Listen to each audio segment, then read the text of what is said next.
Para un campo cuadrático tenemos que el anillo de enteros va a estar dado como q de la raíz de m, donde m va a ser libre de cuadrados, y entonces la base, bueno, el anillo de enteros va a ser z raíz de m o z de 1 más raíz de m entre 2, dependiendo de cómo se comporte m.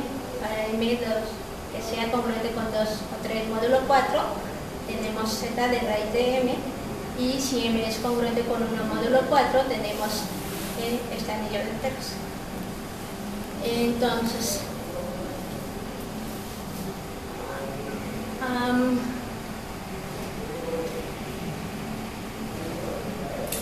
consideramos un anillo conmutativo.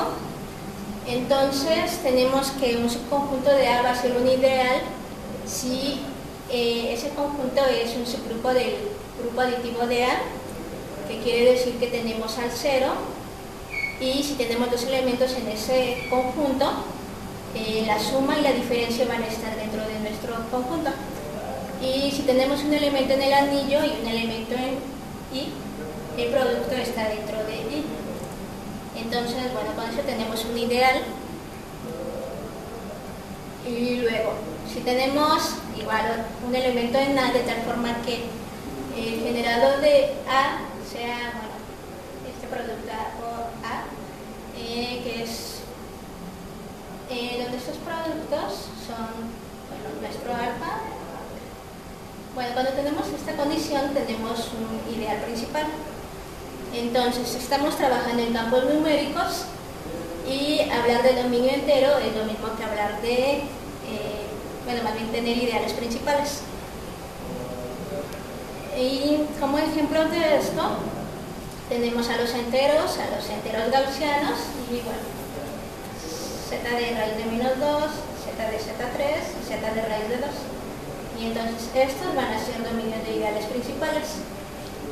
Luego, si tenemos un dominio de factorización única, si hablamos de elementos irreducibles, es lo mismo que si estuviéramos hablando de primos. Entonces, nosotros lo que teníamos en esta parte, vamos a adelante.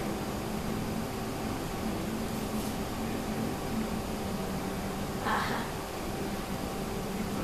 Entonces, en el anillo de enteros tenemos que falla la factorización única. Por ejemplo, si tomamos el campo de q de raíz de menos 5, el anillo de enteros es A más B raíz de menos 5, los generados de esta forma. Entonces, si tenemos, por ejemplo, el 21, se puede expresar como 3 por 7 o como el producto de 1 más 2 por raíz de menos 5 o 1 menos 2 raíz de menos 5. Entonces, cada uno de estos elementos van a ser irreducibles, pero no son primos, porque por ejemplo 3 divide este producto, pero 3 no lo divide separadamente. Entonces, bueno, el anillo de enteros falla la factorización única. Y ahora consideramos igual un anillo conmutativo. Entonces, si tenemos un ideal en A, este va a ser primo si cumple la condición de si se tienen dos elementos en el anillo, de tal forma que el producto esté en P. Entonces, A está en P o B está en P. Y si tenemos la unidad, más bien nos pide que la unidad no esté en A para que P no sea, bueno, más bien cuando generemos no tengamos a todo nuestro anillo. Entonces, nosotros lo que queremos es ver cómo sería la factorización en los primos. Entonces, como vimos que falla la factorización, bueno, sí, la factorización, pero para primos, tenemos que eso no sería cierto para cuando consideramos ideales. Entonces, bueno, usamos el siguiente teorema que nos dice que si tenemos un campo algebraico de números y un ideal no cero ni en total, entonces nuestro ideal se va a descomponer como un producto de ideales primos, pues en esta forma, donde cada PI va a ser primo, bueno, ideal primo del anillo de enteros, y la factorización es única. Entonces aquí, en vez de trabajar con elementos primos, trabajamos con ideales primos. Entonces, si tenemos un ideal primo del anillo de enteros, tenemos que en esta parte, si consideramos este ideal con la intersección de los enteros, tenemos nuevamente un ideal primo. Y entonces, pues tendremos abajo un primo, de tal forma que primo de arriba, intersección con z, coincida con p de z. Entonces tenemos esto, el anillo de enteros, los enteros, los racionales, ¿tá? Y entonces el primo en la parte de z se ve como p por z y el primo arriba. Pues sería el diagrama de esto. Entonces, un campo residual será el cociente de un anillo conmutativo con un ideal maximal. Por ejemplo, para P de Z, pues sería los enteros, módulo P de Z, que este es nuestro ideal maximal, y este coincide con el campo F de P, un campo finito. Entonces, lo que queremos es ver qué es lo que pasa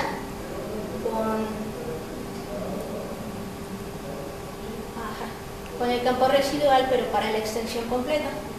Entonces, consideramos este diagrama, los enteros, su anillo de enteros, Z, módulo P de Z, y el anillo de enteros, módulo primo, el anillo de enteros.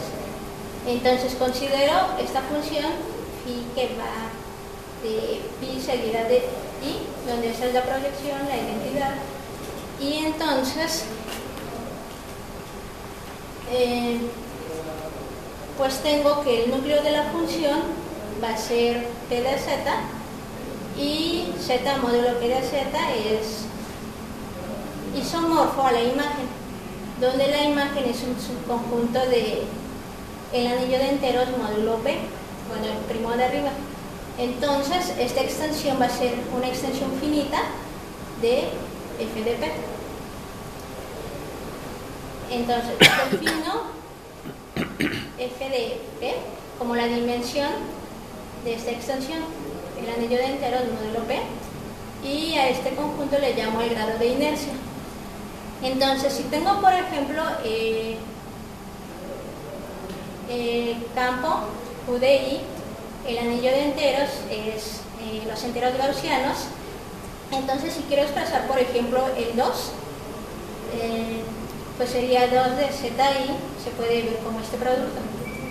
Este 1 más I y menos 1 es el 2, pero resulta que este 1 menos I es igual a menos I por 1 más I. Entonces, como estos dos coinciden, yo llamaré a eso el P, que sería B igual a 1 más I por ZI, y entonces quiere decir que 2 veces ZI se puede ver como el primo arriba al cuadrado. Entonces, bueno, tengo este diagrama, tengo el primo de arriba que es 1 más I, y en la parte de abajo es 2. Entonces, tengo este símbolo, norma de B, que es P al grado de inercia.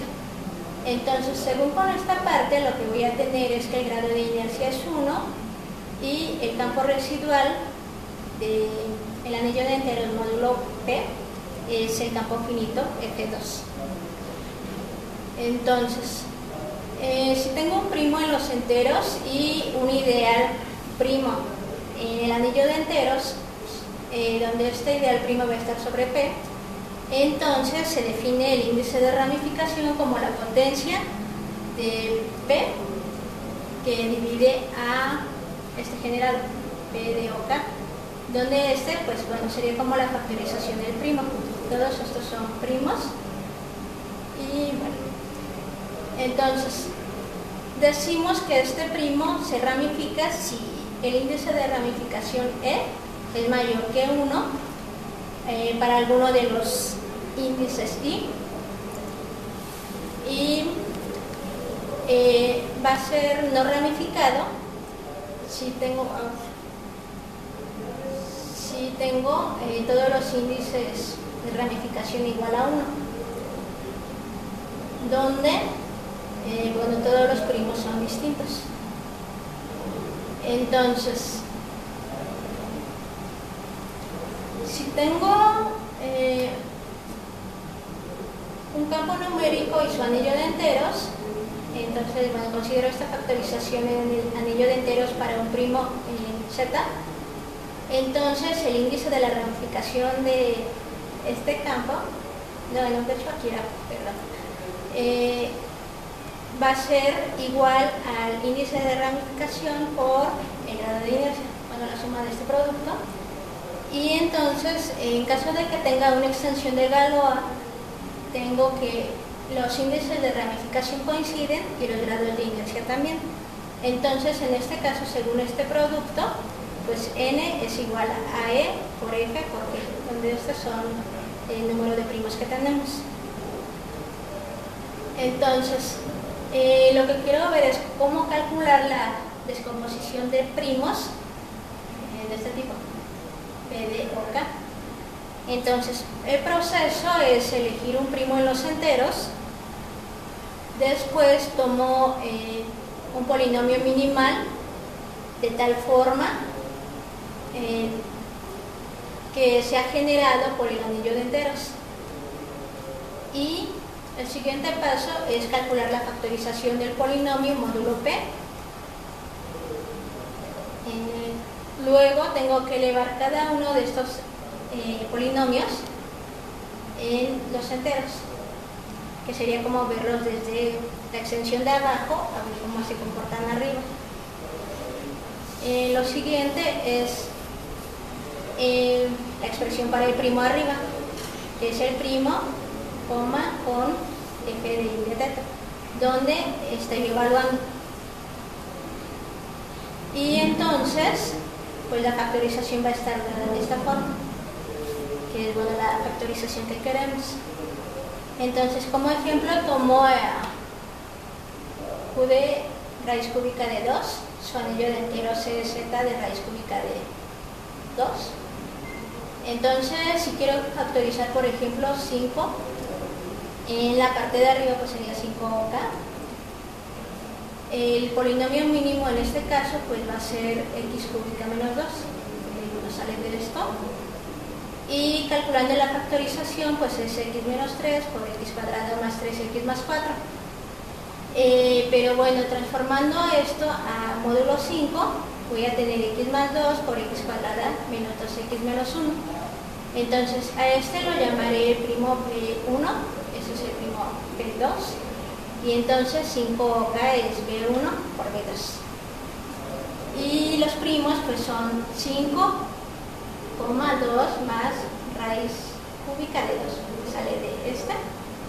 Y el siguiente es otra vez 5, y evalúo esto, esta parte, en raíz cúbica de 2. Tengo el primo 2. Y aquí vemos, por la forma en que está dada, que el índice de ramificación es 1, no está elevado a ninguna potencia. El grado de inercia para el primero es 1 y para el segundo es 2. Y tenemos el 2 porque tenemos dos primos. Entonces, en este caso vemos que esta extensión es una extensión de Galois. Entonces, los FIs no necesariamente van a ser iguales. Luego, si tengo un ideal en el anillo de enteros, voy a decir que que el primo arriba se ramifica si el índice de ramificación es distinto de 1 para alguno de los primos que están dentro de la factorización. Luego, es totalmente ramificado si el índice de ramificación coincide con n y tengo un primo. Se descompone si tengo más primos, no sé, 2 primos o más. Se descompone totalmente si tengo exactamente n primos, y es inerte si tengo un primo y el índice de ramificación es 1. Entonces, en este caso, lo que pasa es que el primo de abajo, en la parte de arriba, bueno, cuando tenemos la extensión, va a seguir siendo un primo. Ahora, tengo, como ejemplo de esto, campo q de raíz de 3 raíz de 7. Entonces tengo estas factorizaciones para los primos 2, 3, 5 y 37. Donde, bueno, para el primero tengo 2, se puede ver como b cuadrado, entonces se ramifica. Entonces, para este caso, en las ramificaciones las pueden ver como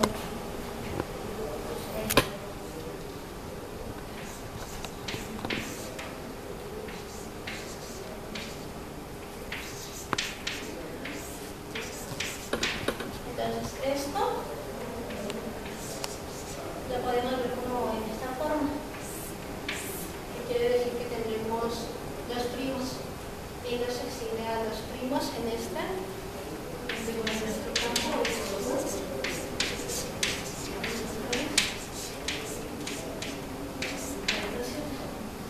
Luego, para el siguiente tengo que 3 se ve como el producto de dos primos de grado 2. Entonces aquí lo que decimos es que se ramifica y se descompone igual.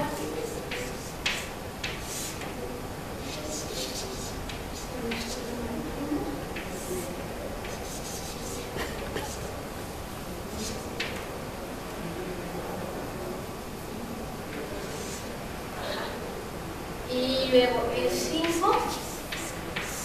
luego esto.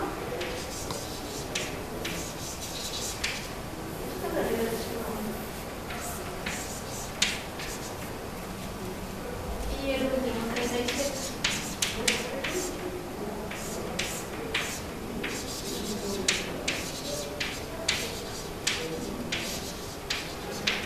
Entonces, bueno, aquí con estos diagramas, pues se puede ver qué es lo que está pasando. Este solo pasa como un elemento, aquí este se abren dos ramas, de ahí el nombre de ramificación.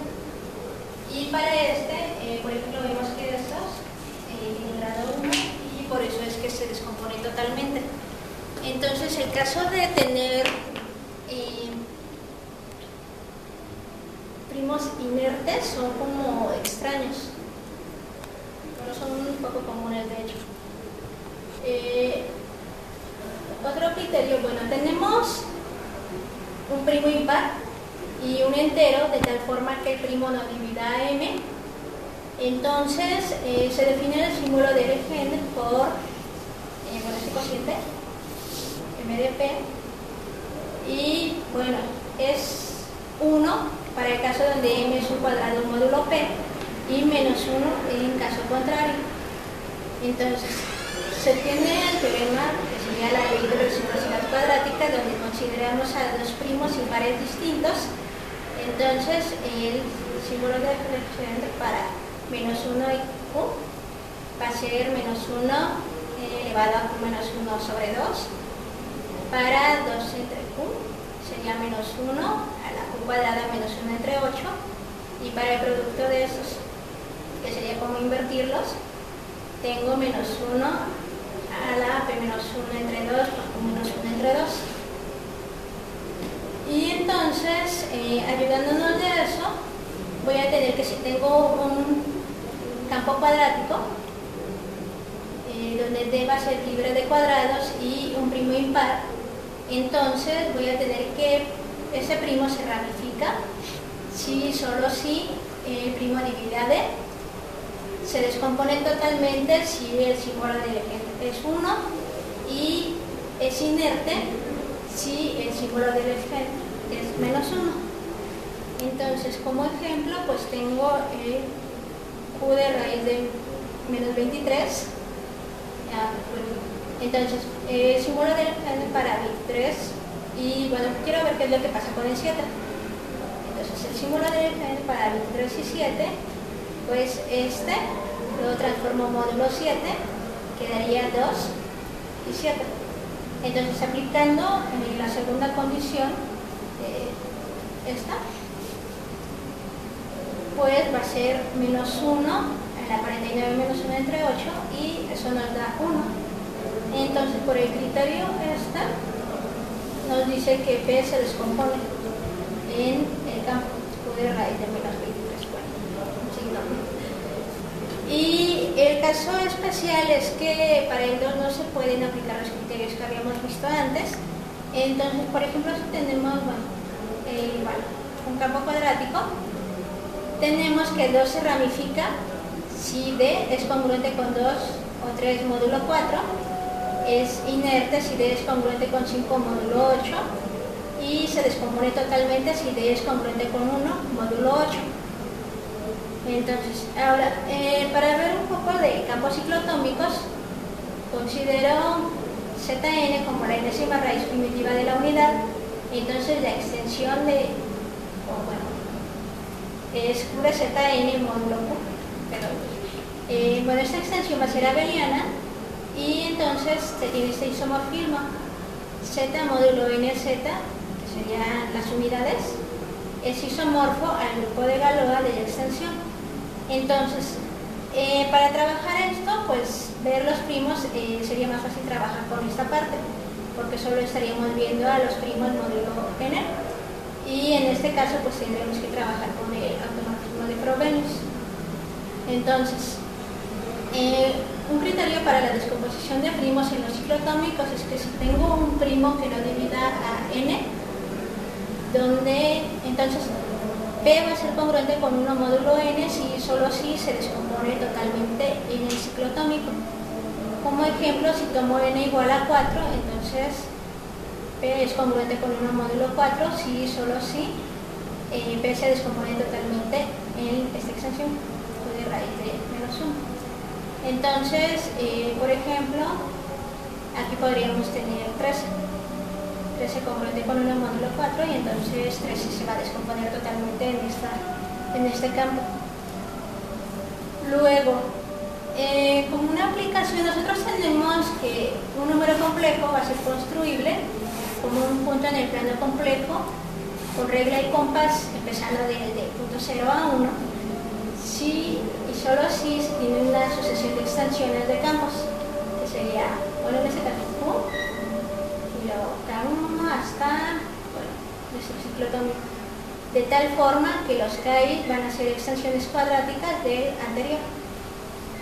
Entonces, como ejemplo, pues para el polígono regular de 5 lados tenemos esta extensión Q subconjunto de Q raíz de 5 y esta a su vez es subconjunto de Q de Z5.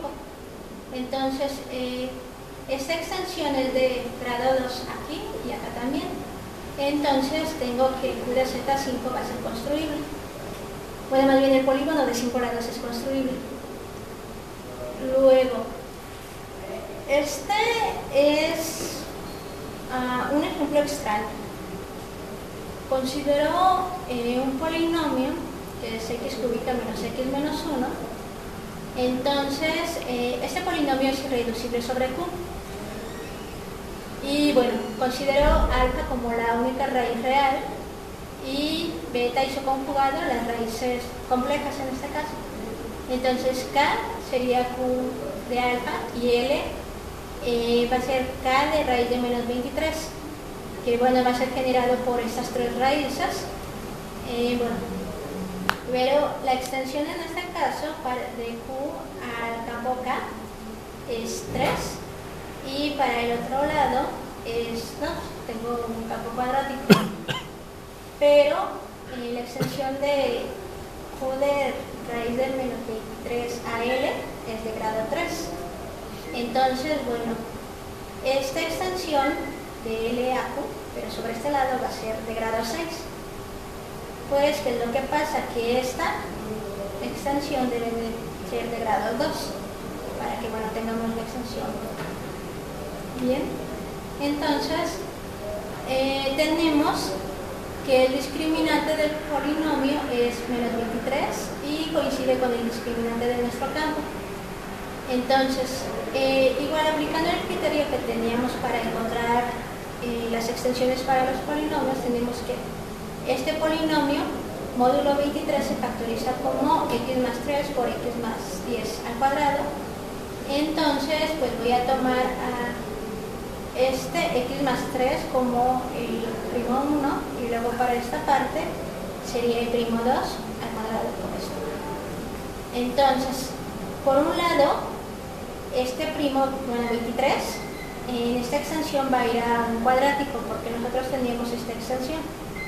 Entonces tiene que ir de esta forma y la extensión hacia arriba lo que hace es que este primo pasaría igual porque ya es de grado 2. Entonces, para que tenga el último grado sería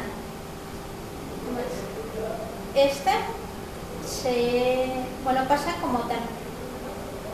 Y en este caso tenemos que este es de grado 2, este es de grado 1, pero arriba deben de completar los grados. Entonces será una forma de producto de beta 1, beta 2 y beta 3 al cuadrado para tener todos los grados de nuestra extensión. Y entonces este ejemplo es un ejemplo de una extensión que no es de Galois, pero de igual forma se pueden encontrar las ramificaciones de los primos. Entonces, bueno, pues sería todo. Pues un aplauso para Isabel.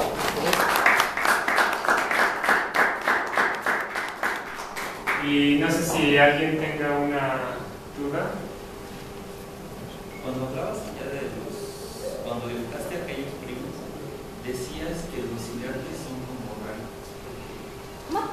Decías que los inertes son como extraños. Decías que los inertes son raros. ¿Por qué son raros? Son más extraños porque habíamos visto que la parte del símbolo del Legendre nosotros queremos que sea 1. Entonces es extraño, o sea, sí se pueden encontrar, pero el problema es que al menos en este no tengo el que está, pero te voy a dar otro.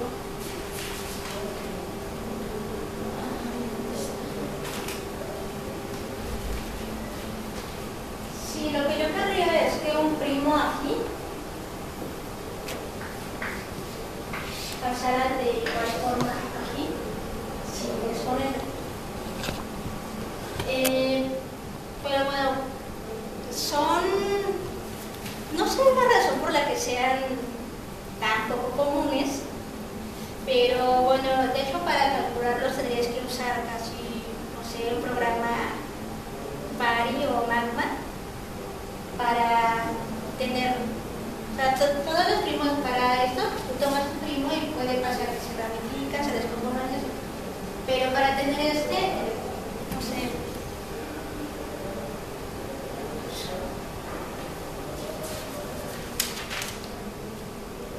Cálculo teórico solo con métodos computacionales saldría el primero, no sé cuál sea el primero.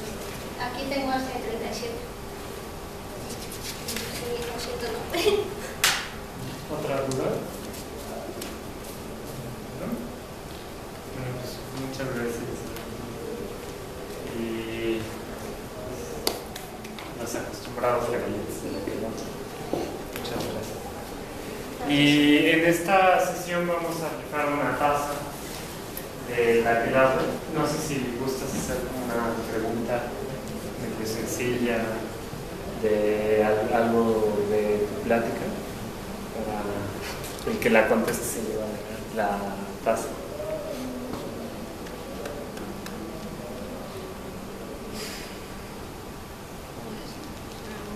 O también lo puedes tocar si quieres.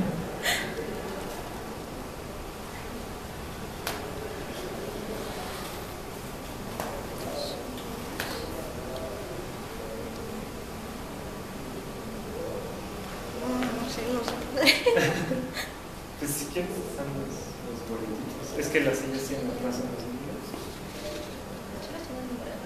Sí. A ver, el 35.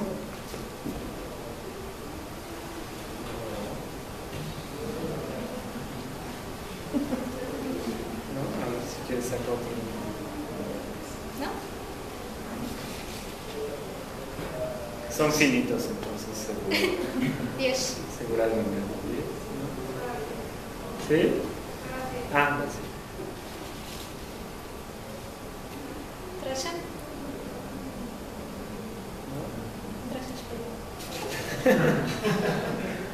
1. No.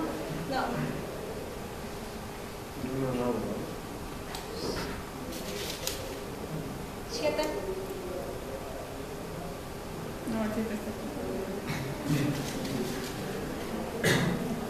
15. ¿No?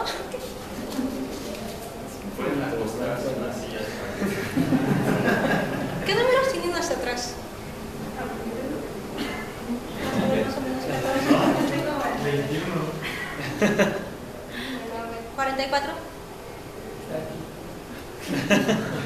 Cerca, casi. Todo cambiado. 17. Sí.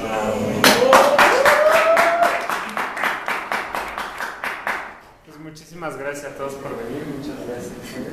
Y seguimos con nuestras pláticas, así que si pueden, no huyan.